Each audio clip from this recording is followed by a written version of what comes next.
Assalamualaikum warahmatullahi wabarakatuh. Halo semuanya, semoga semuanya sehat ya.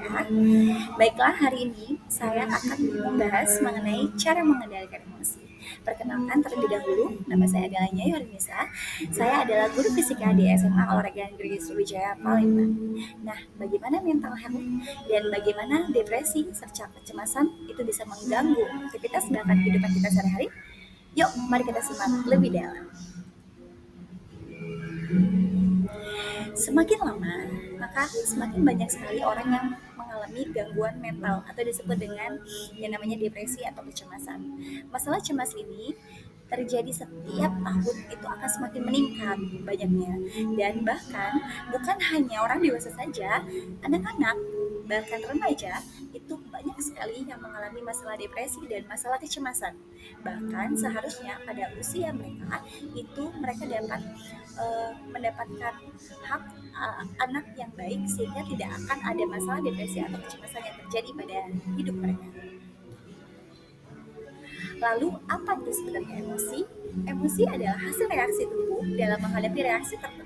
Situasi ini dapat mencakup emosi marah, malu, bahagia, takut, dan sedih. Lantas, apa saja ya jenis-jenis emosi? Emosi itu berkaitan dengan perasaan kita atau our feeling. Emosi itu juga berkaitan dengan psikologi kita dan juga kondisi fisiologis kita. Dan emosi itu juga berkaitan dengan yang masalah kejiwaan dan apa saja yang menjadi mindful atau pikiran kita di dalam.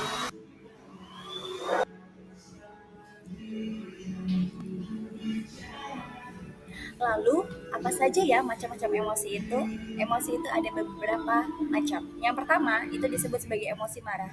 Emosi marah ini adalah emosi yang dimiliki oleh manusia ketika dia merasakan ketidaksukaan atau terhadap sesuatu dan dia tidak bisa mengendalikannya atau dia akan melakukan sesuatu yang di luar kendali yang tentunya mungkin suaranya akan lebih membesar atau yang namanya kelakuannya mungkin tidak terkontrol lagi. Kemudian yang kedua ada emosi sedih, duka, susah, dan pilu. Emosi sedih, duka, susah, dan pilu itu juga dapat dialami oleh setiap manusia karena dia tidak atau ada yang terjadi di dalam dirinya yang tidak sesuai dengan dia harapkan. Emosi sedih ini biasanya diekspresikan dengan tangisan atau dengan eh, ekspresi muka yang murung dan cenderung tidak bahagia. Yang ketiga adalah emosi iri. Emosi iri adalah dimiliki manusia ketika dia merasakan atau melihat kesenangan orang lain yang dia tidak suka.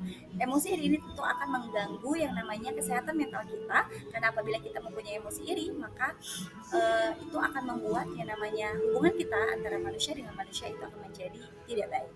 Kemudian selanjutnya ada emosi takut. Emosi takut itu dimiliki ketika seseorang itu mencemaskan akan hal sesuatu.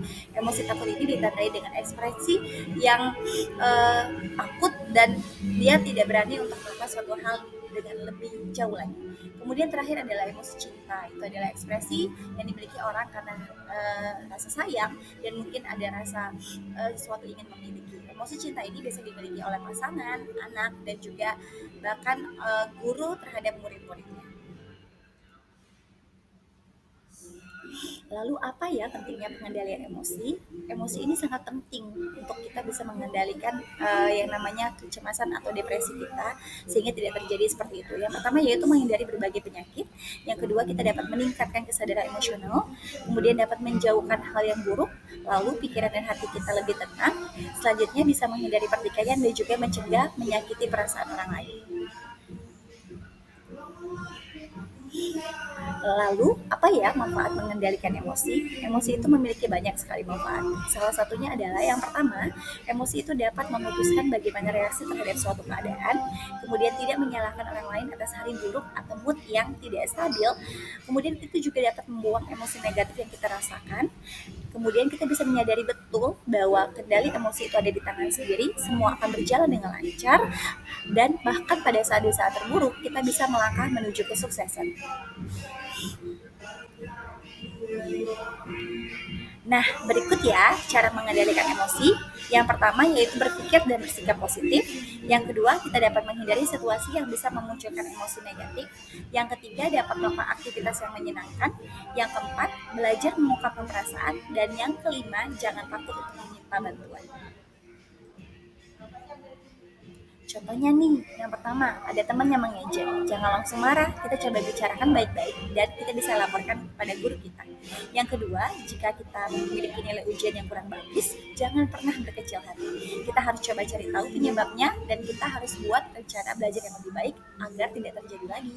Kemudian yang terakhir, jika orang tua marah atau guru marah, kita cukup dengarkan penjelasan mereka dengan tenang dan kita coba jelaskan apa alasan kita. Yuk, jadi remaja yang bijak dalam mengendalikan emosi. Semangat terus ya semuanya. See you next video. Bye-bye. Assalamualaikum warahmatullahi wabarakatuh.